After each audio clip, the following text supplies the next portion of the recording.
Waste Bengal elections में जिस level पे फ्रीबीज कल्चर दबा के चला है ना, वो डेमोक्रेसी नहीं है बल्कि एक नंगा बाजार है जहां पे दबा के वोट खरीदे जा रहे हैं। डेमोक्रेसी का सबसे बड़ा मजाक ही ये है, 1 पर्सन 1 वोट। सोच के देखो, एक तरफ एक साइंटिस्ट है जो स्पेस प्रोब डिजाइन कर रहा है और अपनी सैलरी में से टैक्स देता है इस उम्मीद से कि स्टैंडर्ड ऑफ लिविंग इस देश में बढ़ेगा, और वहीं दूसरी तरफ एक गुंडा है जो रोड पे थूकता है, बिजली चोरी करता है, रेड लाइट तोड़ता है, लड़कियों को छेड़ता है। इस देश में इन दोनों सिटीजन्स की वोट की पावर और वैल्यू इलेक्शन डे पे बराबर है। बंगाल में 510 करोड़ और तमिलनाडु का मिला के 1072 करोड़ रुपए सीज किए गए हैं। इस अमाउंट के थ्रू कैश, दारू, ड्रग, सोना, ये सब वोट खरीदने के लिए लोगों को दिए जा रहे थे। अरे मैंने अपनी आंखों से लोगों को कपड़े धोने वाली साबुन की टिकिया और झाड़ू में बिकते हुए देखा है। ये 2021 से 50% ज्यादा है, यानी कि नेताओं की बेशर्मी और मनी पावर दोनों बढ़ गए हैं। तुम जो सुबह शाम घिस रहे हो, टैक्स भर रहे हो, रूल्स फॉलो कर रहे हो, तुम लोगों से इतनी रिक्वेस्ट और है, इस बात को और समझ लो कि तुम्हारी औकात इन नेताओं की नजरों में एक फ्री लोडर से ज्यादा नहीं है।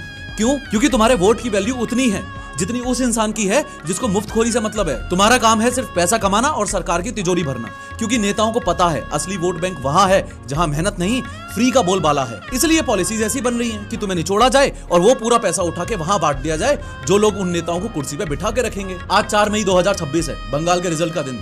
देखते हैं जनता ने किसकी रिश्वत को ज्यादा पसंद किया है। पर याद रखना, नेता कोई भी जीते, हारना तुम जैसे ऑनेस्ट टैक्स पेयर्स को ही है। तुम्हारी मेहनत का पैसा सिर्फ वोट खरीदने का एक फ्यूल बन के रह गया है।